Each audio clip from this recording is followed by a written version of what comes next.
Sidi Yahya ñu ngi lay ziar sëriñ Habib Kunta ñu ngi leen di ziar mbokk yi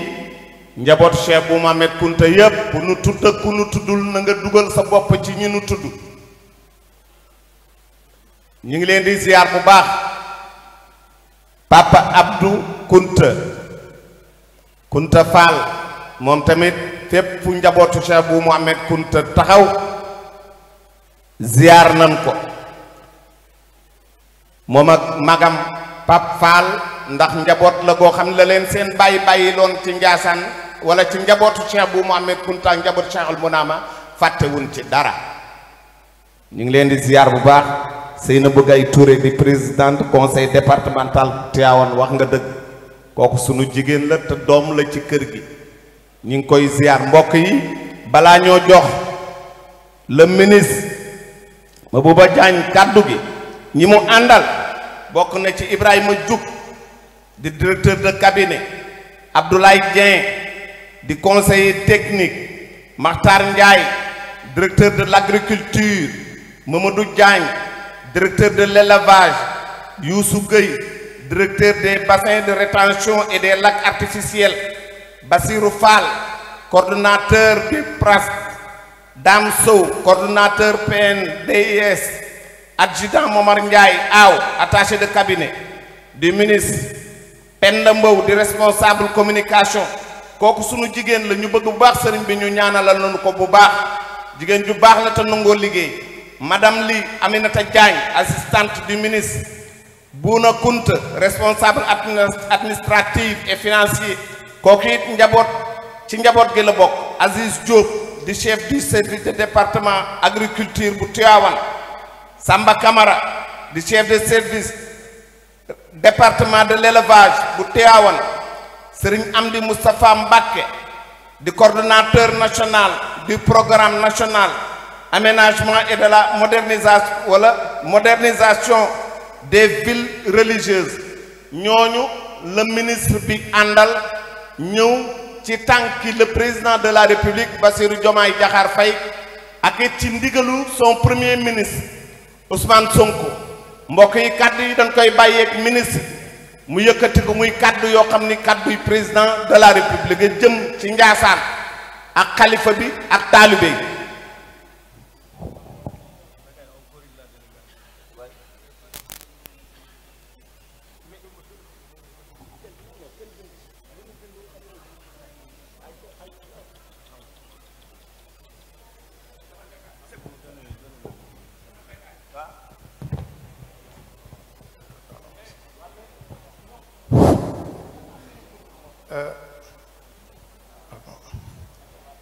Monsieur le ministre, avec votre permission,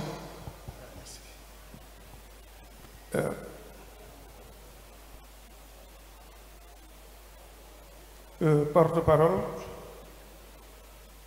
délégation gouvernementale bu mag bi ñëw teewal fii Monsieur le Président de la République du Sénégal, son Excellence Bassirou Diomaye Diakhar Faye, Monsieur le Premier ministre Ousmane Sonko ak tous les ministres du gouvernement ci cérémonie officielle bu 142e édition bu gàmmu annuel bu Ndiassane tey di alxames 11 septembre 2025 nii la tëddee ki jiite délégation bi mooy monsieur le docteur Mabouba Diagne du ministre de l'Agriculture, de la souveraineté alimentaire et de l'élevage moom moo jiite délégation bi mi ngi ànd ak monsieur Sayer Ndaw gouverneur de la région de Thiès, monsieur Mamadou Gueye préfet du département de Tivaouane, Monsieur Abdoulaye Sow, sous-préfet de l'arrondissement de Pambal. Madame Seynabou Gaye Touré, présidente du conseil départemental de Tivaouane. Monsieur Ousmane Sarr, maire de la commune de Cherif Lo, Monsieur Ibrahima Diouk, directeur de cabinet de Monsieur le ministre, Monsieur Abdoulaye Dieng, conseiller technique du ministre, Monsieur Makhtar Ndiaye, directeur de l'agriculture, Monsieur Mamadou Diagne, directeur de l'élevage, Monsieur Moussa Gueye, directeur des bassins de rétention et des lacs artificiels, Monsieur Bassirou Sall, coordinateur du PRAPS, Monsieur Dam Sow, coordonnateur PNDIE, adjudant Omar Yaye Aou, attaché de cabinet de Monsieur le ministre, Madame Aminata Li Diagne, assistante du ministre, Monsieur Boune Kounte, responsable administratif et financier du PRSF, fils de la famille. ba tey ci délégation yi bokk na ci docteur Mama Moussa Diaw di directeur régional de la santé de Thiès, Monsieur Aliou Wade, délégué régional de la Sénélec, Madame Dioma Sow, chef de service régional de la promotion du développement territorial, Monsieur Al Ousseynou,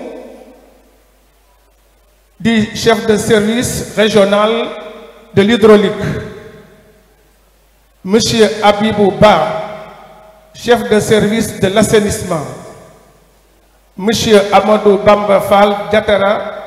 coordonnateur régional de la SONAGED. Ci délégation ba tey Monsieur Mamadou Diop, président de la chambre de commerce, d'industrie et d'agriculture, Monsieur Amadou Makhtar Sey, président de la chambre des métiers, Imam Cheikh Tidiane Djité, président régional de l'association des imams et oulémas, chef d'escadron, Papa Latir Ndiaye, commandant la compagnie de gendarmerie de Thiès, capitaine Ndiassé Dioum, commandant le poste de police des Parcelles Assainies de Thiès,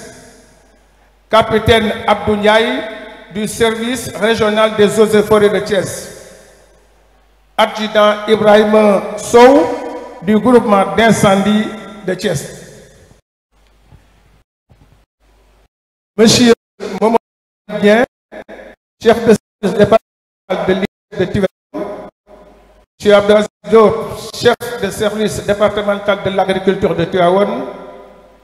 Monsieur Samba Kamara, du chef de service départemental de l'élevage de Tivaouane, ak adjudant Amadou Bamba Diop, du commandant du corps urbain du poste de police de Médina Fall, Thiès. Lii mooy délégation gouvernement mag bu Monsieur le ministre docteur Mabouba Diagne ñëw jiite teewal fii président de la République du Sénégal, Monsieur le Premier ministre ak tout le gouvernement pour joxe son message. Monsieur le ministre, vous avez la parole pour le message.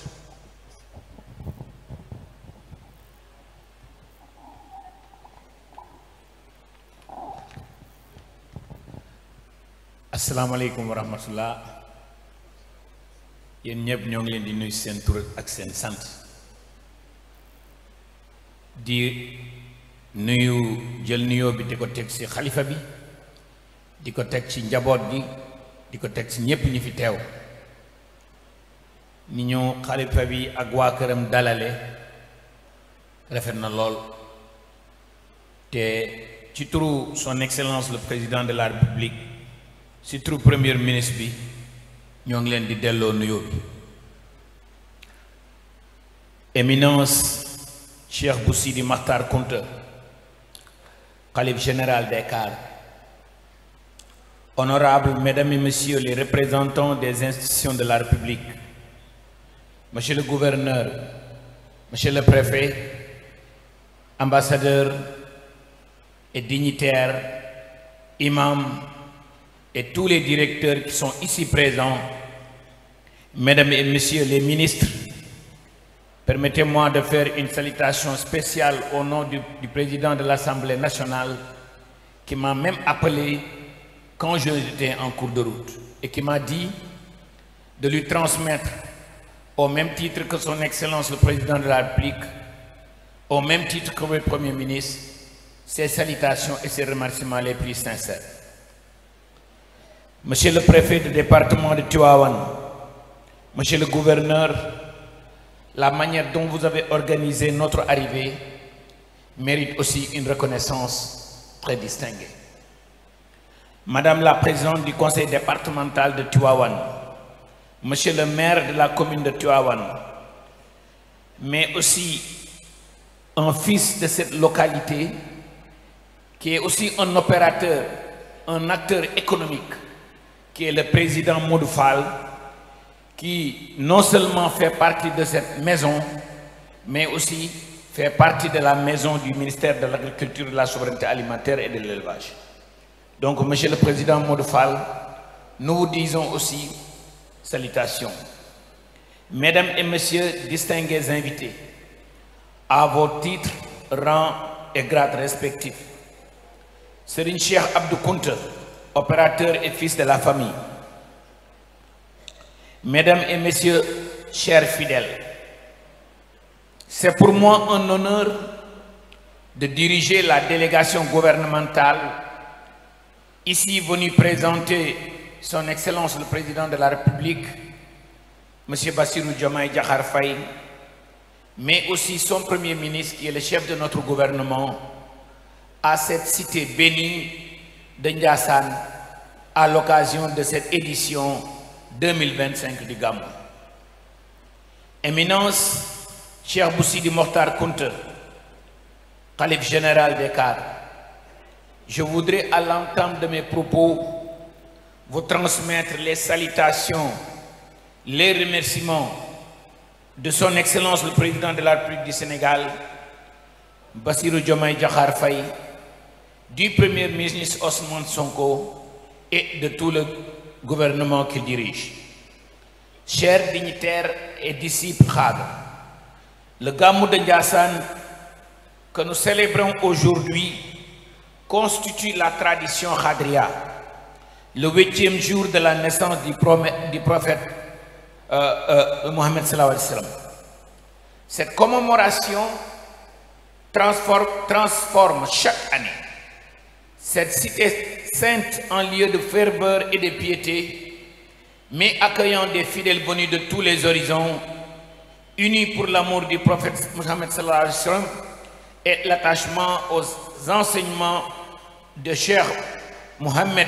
Bou Kounta, fondateur de la Tariqa Khadria au Sénégal.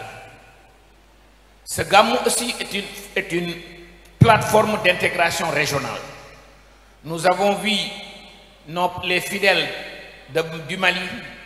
les fidèles du Burkina, les fidèles de la Côte d'Ivoire, et nous avons vu une représentation diplomatique très soutenue. Au passage, je salue l'ambassadeur de Iran, l'ambassadeur de la Côte d'Ivoire, le ministre représentant la République française et toutes les délégations diplomatiques. Mesdames et Messieurs, chers disciples de la Tariqa Khadria, le thème retenu de cette édition 2025 du Gamou, que je cite, voilà ce que Allah a guidé. Suis donc dans leur direction. Fin de citation. Nous invite non seulement à méditer sur la nécessité de suivre la voie des élus d'Allah, de rester fidèle à la sunna du prophète Mohammed sallallahu alayhi wa sallam, mais aussi de prendre exemple sur les hommes et les femmes de vertu qui incarnent la guidance divine. Cette famille religieuse que nous visitons aujourd'hui est une parfaite illustration de cette obéissance en Dieu. Ce verset sublime constitue une injonction divine, claire, invitant à prendre pour modèle ce que le Tout-Puissant a élu comme guide religieuse pour l'humanité. En ce jour de commémoration de la naissance du prophète Mohammed sallallahu alayhi wa sallam, ce thème prend une résonance particulière. Le prophète Mohammed sallallahu alayhi wa sallam, décrit dans le Coran comme étant d'un des caractères sublimes, demeure le modèle parfait à suivre. Et cette famille religieuse non seulement ne cesse de donner l'exemple, mais ne cesse de nous guider sur le bon chemin et vers Dieu. Son exemple éclaire tous les aspects de notre existence, spirituelle, sociale, familiale et communautaire. La tariqa Khadriya, à travers ses maîtres successifs, a su préserver et transmettre ses héritages prophétiques, nous enseignant de suivre la guidance divine, mais aussi de marcher sur les traces du prophète Mohammed sallallahu alayhi wa sallam avec sérénité et détermination. Mesdames et messieurs, notre pays traverse un moment crucial dans son histoire. Sous le leadership de son Excellence le Président de la République, Bassirou Diomaye Diakhar Faye, sous le leadership du chef du gouvernement, M. Ousmane Sonko, et nous demandons au Khalif non seulement de prier pour le Sénégal, mais de faire des prières spéciales pour la réussite de son Excellence le Président de la République, pour la réussite du Premier ministre, pour la réussite du gouvernement, mais aussi de prier pour que cet hivernage sur lequel on est, que ça réussisse et qu'il y ait le barkel. Le gouvernement reconnaît pleinement le rôle fondamental des confréries religieuses dans l'édification morale de notre société, et son Excellence le Président de la République ne cesse de magnifier, ne cesse de glorifier le grand rôle que les communautés religieuses et les tariqas jouent au Sénégal. Votre contribution à la paix sociale, à la cohésion nationale et à l'éducation des consciences constitue un pilier essentiel de notre stabilité démocratique. Et vous l'avez démontré à plusieurs occasions. À ces temps d'incertitude mondiale, où l'extrémisme tente de détourner le message sublime de l'islam, votre incarnation d'un islam authentique, uni, tolérant et ouvert au dialogue honore notre nation et conforte notre position de référence en matière de coexistence religieuse et pacifique. Le thème de cette année nous invite tous, gouvernants et gouvernés, à nous inspirer de l'exemple prophétique et de la famille de Cheikh Kounta pour bâtir une société plus juste, plus équitable et plus solidaire. C'est dans cet esprit que le gouvernement, sous le leadership de son Excellence le Président de la République, sous le leadership du Premier ministre, demande au gouvernement de s'atteler à mettre en œuvre des politiques publiques guidées par les principes de justice, de social et de développement inclusif. Éminent Cheikh Boussidi Mokhtar Kounta, l'État du Sénégal réaffirme solennellement à son engagement indéfectible à garantir la liberté de culte et à accompagner toutes les communautés religieuses dans l'épanouissement de leur foi et de leur activité culturelle. Éminent Cheikh Boussidi Mokhtar Kounta, son Excellence le Président de la République vous transmet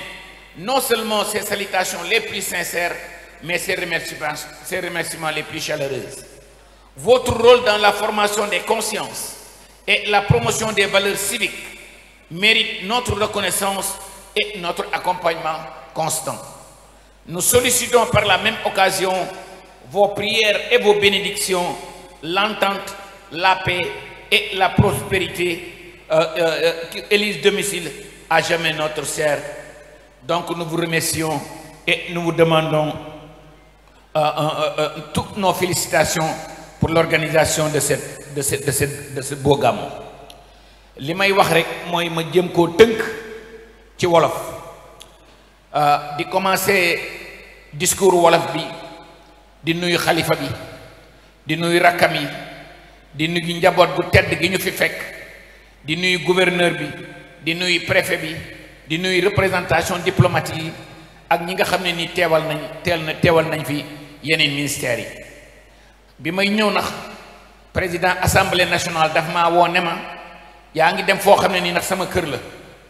waxtaan naag aussi sama patron muy premier ministre bi balaa ma fi egsi pour vous dire que ne président de la république premier ministre bi président assemblée nationale ñoom ñëpp non seulement président assemblée nationale ñëwoon na fi mais ñoo ngi feddali seen nuyu ak seen ak coloré gu ñu am ak xalifa bi am koog taalibe yi te mu gàmmu gi nax daf ñoo interpellé ñun ñëpp di ñu rappeler ne sëriñ bi xalifa bi li muy digle mooy ñu delloo suñu bopp ci yàlla xalifa bi li muy digle mooy nañu ànd xalifa bi li muy digle mooy nañu tolérant xalifa bi li ñuy digle mooy nañuy dimbalante loolu nag son excellence le président de la république rafetlu ko lool li ñu naan ndax ku lim rek da nga juum waaye dafa am ñoo xam ne nii ndax mënuñ leen a fàtte gën leen a feddali ku ñuy wax ku mel ni président Modou Fall président conseil départemental bi gouverneur beeg préfet beeg ak préfet bi ak gouverneur bi moom fii la ñu bokk donc daal sëriñ bi président de la république mi ngi lay sant di la gërëm premier ministre bi mi ngi lay sant di la gërëm gouvernement bi mi ngi lay sant di la gërëm te di la ñaanal yàlla nga yàgg ci li kanamu njaboot gi lool alxuraan bi nga xam ne nii nag moom moo sas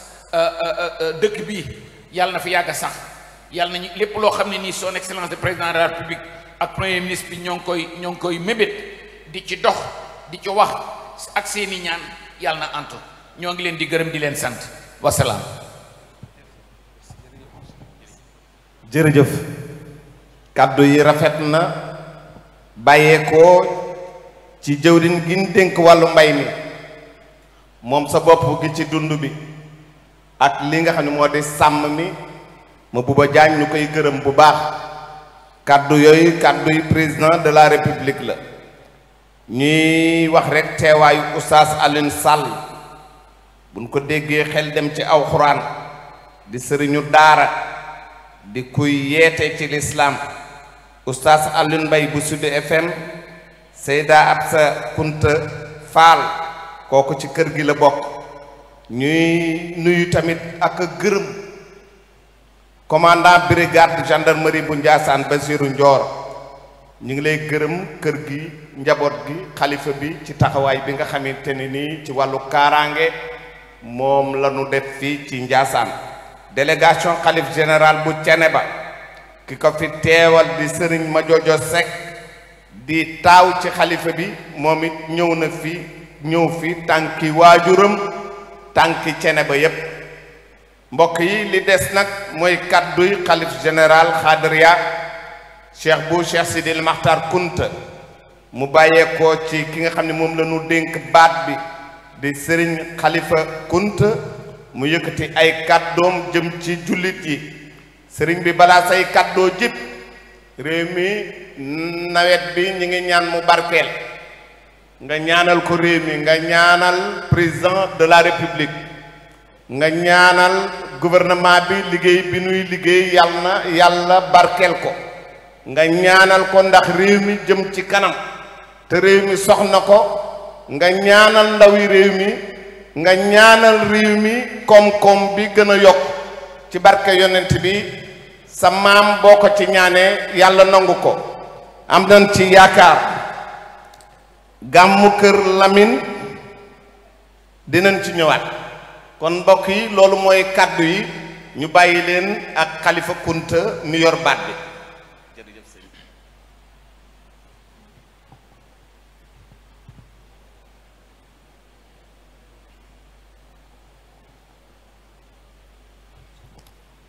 أعوذ بالله من الشيطان الرجيم بسم الله الرحمن الرحيم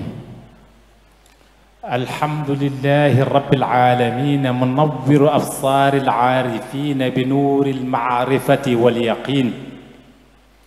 وجاذب أزمة أسرار المحققين بجذبات القرب والتمكين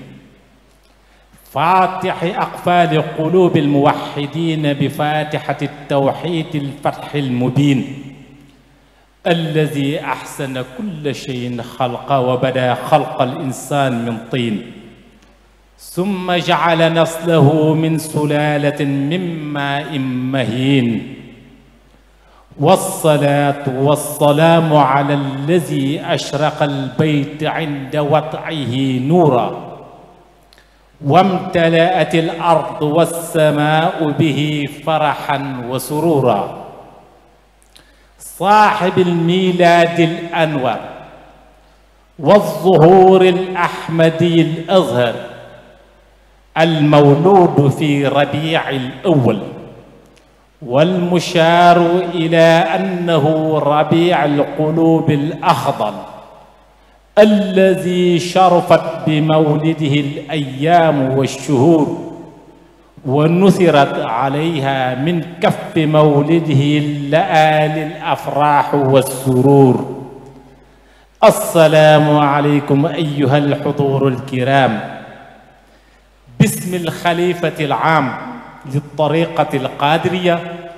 والأب الروح لذرية جدنا شيخنا الشيخ أبي نعامة الكنتي، السلام عليكم ورحمة الله وبركاته باسمه. في هذه المناسبة السعيدة يرحب بكم الخليفة العام للطريقة القادرية الشيخ بو ابن الشيخ سيد المختار ابن الشيخ بو محمد الكنتي ابن الشيخ بو نعامة كنت في الزاوية الكنتية القادرية، ويوجه بالتحية العطرة للسكان مدينة جاسان المباركة ولجميع الزوايا الكنتي مثل ندنق كجور مسقط رأسنا وسنجبون وندير وقيت وجميع المراكز الدينية الأخرى في السنغال وخارجها. ويرحب بالوزير الذي تكلف أمورنا نحن البوادي، الوزير مبوبة جاني، وجميع الوفد الذي رافقوا معه والوفد الحكومة المرافق له الذي يمثل رئيس الدولة فخامة السيد بشير جماي جاخر فاي حفظه الله وصدد خطاه، ويود أن تنقلوا إليه خالص الشكر والتقدير على توفير المطلبات قدر الإمكان لإحياء المولد النبوي الشريف في هذه الحضرة الدينية جاسان المباركة المحروسة. كذلك الترحيب الموصول إلى أعضاء السلك الدبلوماسي المعتد في السنغال وممثل الأحزاب السياسية والمجتمع المدني والجمعيات الإسلامية والمنظمات الوطنية والدولية وكافة الحاضرين والمشاركين معا حسا في هذه الحفلة الدينية الميمونية التي هي سنية تكريم الولادة وخاصة الأيام الأشهر عند سائر الأمم بين 12 يوم بزوغ رمز الرحمة الإلهية إلى 19 يوم ظهور اسم واسطة عقد النبيين قائد ركب الأنبياء المكرمين نبي الرحمة الإلهية الذي هو حقيقة مهبة الأسرار الرحمانية والأخلاق المرضية. السلام عليكم ورحمة الله. keroog bi ñu sante yàlla subhanahu wa taala julli si sang-sangi seydina muhammad sallallahu alayhi wa sallam, cheikh bu sidi al muxtaar al kunti al xalifatu al aam li tariqati al qadiriya, mën nañu wax ni cheikh bu sidi al muxtaar al kunti xalifatu rasulullahi sallallahu alayhi wa sallam fi l ard, cheikh bu sidi al muxtaar al kunti xalifatu cheikh na cheikh abdul qadir jilani fi l ard. mi ngi dalal Sénégal yépp ci boqa mubaaraka bi di jiital sant sunu borom bi subhanahu wa taala ci weer wii daaw fi lañ teewoon, ñu ñaan teewaat fi ren sunu borom bi dimbali ñu ba ñu bokk ci ñi fi teew ren, te ñi fi teewoon te teewuñu fi defuñu yàlla lu tax yàlla teewalu leen